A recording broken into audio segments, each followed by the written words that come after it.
आज मी तुम्हाला दाखवणार आहे माझ्या पद्धतीने कांद्याच्या पातीची सुकी भाजी कशी बनवायची। चला तर मग सुरू करू रेसिपी। श्री शिवाय नमस्तुभ्य मैत्रिणींनो, मी अंजली कुंभार माझ्या यूट्यूब चॅनलमध्ये तुम्हा सर्वांचे खूप खूप स्वागत करते। तर आज बनवणार आहोत मस्त अशी कांद्याच्या पातीची भाजी। मस्त अशी फ्रेश हिरवी कांद्याची पात घेतलेली आहे। आता आपण ही स्वच्छ धुवून कट करून घेऊ।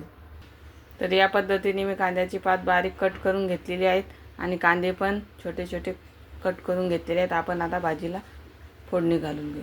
इथे मी मिक्सरच्या भांड्यामध्ये गरजे इतक्या हिरव्या मिरच्या घेतल्यात, त्याच्यामध्ये 2-4 लसणाच्या पाकळ्या, चवीपुरतं मीठ घातलं। आता आपण याचं मिक्सरला फिरून वाटण बनवून घेऊ। या पद्धतीने वाटण बनवून घेतले। इथे कढईमध्ये फोडणीसाठी तेल घातले। तेल गरम झाले, आता याच्यामध्ये मोहरी घालू। तडली, आता याच्यामध्ये जिरे घालू। कट करून घेतलेला कांदा घालू, त्याला परतून घेऊ। आता तयार केलेलं वाटण घालू।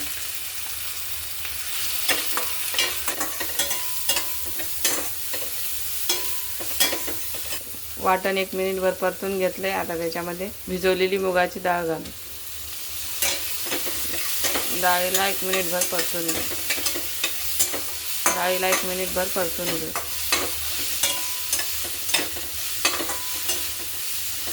आता याच्यामध्ये कट करून घेतलेली कांद्याची पात घालू।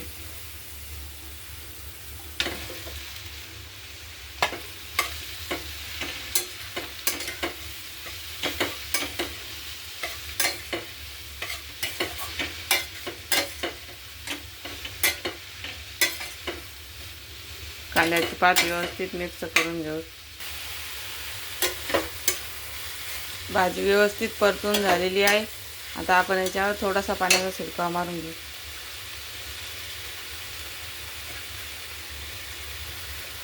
या भाजीला पाणी लागत नाही,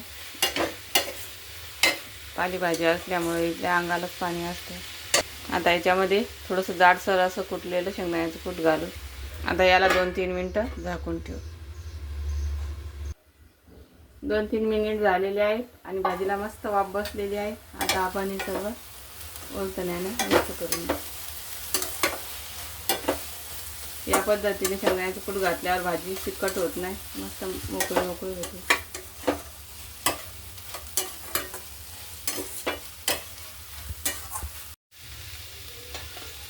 आता 5 शेंगदाण्याच्या कुटामध्ये परतल्या गेलेल्या आहे मस्त। आता हिला 2-3 मिनिटं असं शिजून घेऊ। तर 2-3 मिनिट झालेले आहे। कांद्याची पात आपली तयार झालेली आहे। आता आपण गॅसची फ्लेम बंद करू आणि भाजी सर्व करू।